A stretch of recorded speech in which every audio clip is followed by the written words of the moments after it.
At the time of this writing, it's been almost 2 years since I retired from the ER.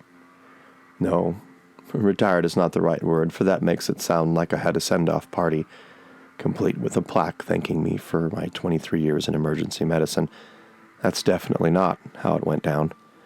There was no room full of people clapping me on the back and wishing me luck on my next ventures. No clinking of wine glasses. Absent was the raucous laughter as hilarious stories were retold. In fact, the last day of my ER epic came to end with an Uber ride, the sound of broken glass, and trips to multiple doctors.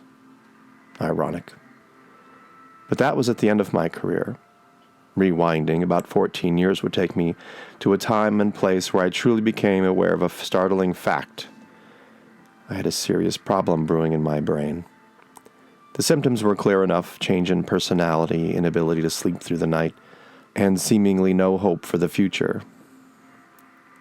The future. Why bother with something so far away? I still felt joy inside, but it was deep, way deep down, and seriously felt like it was buried. No, that's not right. It was submerged under a thick, black, oily layer of fear and dread that was seldom penetrated. I used to describe this somberness in a way that Dexter, a character on a Showtime television show of the same name, described it. It was his dark passenger. I loved that description, for it was exactly how I felt. My mother and sisters asked me, "Where'd your smile go?" I'd make up some excuse about not feeling well, for I didn't have the heart to tell them that the dentist they used to know was disappearing. The truth terrified me because I didn't want to disappear. I wanted to be present in life. I just didn't know how to stop myself from plunging deeper into the darkness. The light was leaving my eyes. On rare occasions, I'd try to explain the darkness, but good Christian families start to get nervous and stir in their seats. So I tamed it down, brushed it off, and framed a smile on my face. I believed they weren't ready for the full, unedited version. Truthfully, though, I spared my mother the true extent of my darkness, for she's such a kind and loving person, and I didn't want to trouble or upset her. Dad had seen war, saw men die, and was involved with the killing of the enemies of our country. He knew all about the darkness, and we had some very candid conversations about it. He was, and always has been, my hero, and to hear that he was dealing with the same stuff meant a lot to me. Still, though, that didn't help with my problem. I needed a major rewiring of my brain, and Dad couldn't help with that. On one occasion, I was particularly bitter and let loose on my folks. They wanted to know what was wrong, so I'd tell them. I wasn't angry. I guess I was just exhausted and wanted them to finally see just what I'd been dealing with. So, how did I explain the darkness to my family? Well, that conversation went something like this.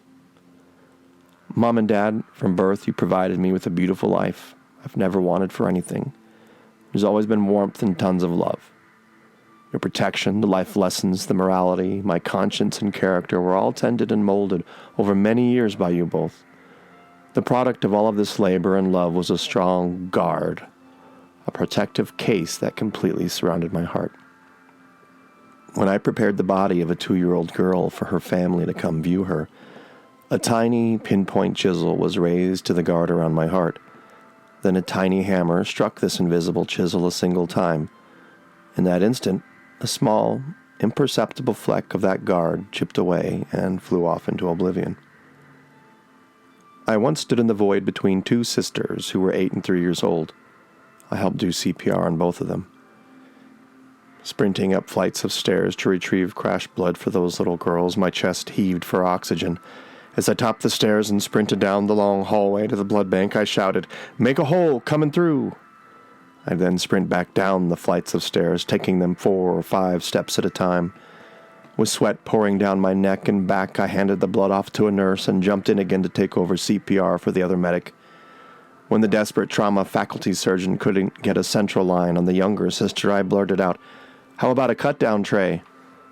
The tray was opened, a deep incision in the groin made, the blood vessel revealed, and a central line attained. It was of no use, though, and we all knew it. We'd known it for a long time, but no one wanted to quit. We fought against the impossible, and the room fell silent as the trauma resident looked to the attending for guidance. We all knew what needed to be done. The attending made that fateful turn of the head toward the clock. Oh, that diligent clock that kept on ticking and said, "Time of death."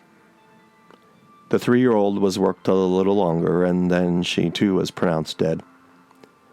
I fell silent, remembering the scene, and then continued. I stepped through large pools of toddler blood that stuck to my shoes and made suction sounds as I walked. The intense iron smell of their precious blood assaulted my nose.